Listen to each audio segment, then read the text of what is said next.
રાજકોટના જેતપુરના જૂનાગઢ રોડ પર આવેલી દેવ લાઈફ સેન્ટર બ્લડ બેંક અને કે જે વિવાદમાં આવી છે। દેવ લાઈફ સેન્ટર બ્લડ બેંકના કર્મચારીઓ નશામાં ધૂત હોવાનો વિડીયો સામે આવ્યો। એક મહિલા પોતાના સ્વજનને લોહીની જરૂર હોવાથી બ્લડ બેંક ખાતે ગયા હતા।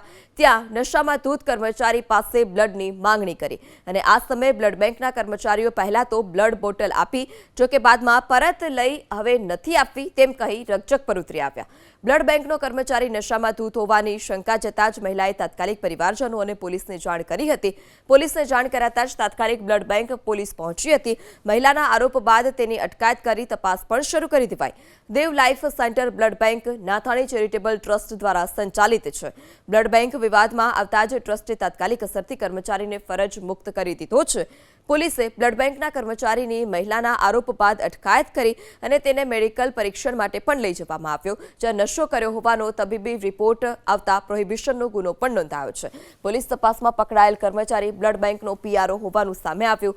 પોલીસે રોહિત ઉર્ફે કાળુભાઈ રૈયાણીની ધરપકડ બાદ પૂછપરછ કરતા તે દારૂની બોટલ જેતપુરના સિરાજ કુરેશી અને ગોંડલના બાલી વ્યાસ પાસેથી લાવ્યો હોવાની કબૂલાત કરી, જે આધારે પોલીસે આ બંને વિરુદ્ધ પણ ગુનો નોંધી છે।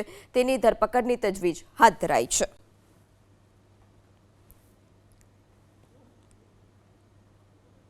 લઈ લીધો, અત્યારે દર્દી બીમાર છે, તમે ક્રિટિકલમાં છે અને તમે બ્લડ હુકમ નથી દેતા? હજી વાર છે એને દેવાની, કાંઈ વાર નથી। તમે બ્લડ હુકમ લઈ લીધું એ મને કયો, પેલા એને પૂછો તમે બ્લડ હુકમ લઈ મને લીધું? હું કીધું નહીં કયો તમે આ દાદાગીરી કરો છો કે નહીં? તમારી દેવ બ્લડ બેંકમાં જવાબ એવા દેવા માંડ્યા, પણ નહીં મળે, કોઈ વાત નહીં કરાવો, હું કોઈ વાત નહીં કરું, આમને કે તમે વાત ગમે માણસ વકીલ જેવા વકીલે વાતો કરે કે હાલો ભાઈ છે આ દાદાગીરી છે તમારી દેવની? હા પાકું ને? એટલે તમે આવી રીતે જ કરો બ્લડમાં બધાને? આ દેવ બ્લડ બેંકની દાદાગીરી છે, પરાણે દેવ બ્લડ બેંક આ લોકો આપે છે। પૂરા મીડિયા તો કઈ ચડાવી લીધા।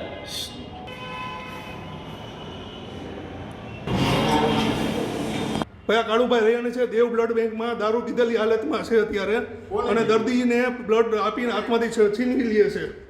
આ દર્દીના સગા છે, બ્લડ લેવા તમે શું કરવા આવ્યા છો બેન? બ્લડ લેવા ને જવાબ જ એવા દીધા એને કે એક ને જેને ફોન લગાડી એને કે મને ફોન લગાડવા નહીં દેવા। આ ભાઈ કેવી હાલતમાં છે અત્યારે? અત્યારે કેવી હાલતમાં? હા બેકાર હાલતમાં છે મારા પપ્પા। એ નહીં, આ ભાઈ કેવી હાલતમાં? જવાબ દે। પીધેલમાં દારૂ પીધેલ હાલતમાં હે? તો આ કેમ આ તમારા મોઢેથી મેં વાત- કીધું કે ગઈ તમે વાત જ કરો છો, જ્યારે આવ્યા ઉઠીને બહાર નીકળ્યા ત્યારના કોને ફોન લગાડ્યો, કોને હું કરીને પીધેલા છો, હાલો મારા ભેગા હું તમને લઈ હાલો જાઉં। હાલો હાલો હા હાલો, આટા પીધેલી હાલતમાં છે એ ભાઈ। હાલો એ તમે કેમ આપણે ટેસ્ટ કરાવવા જઈએ? એવું કઈ નથી। છે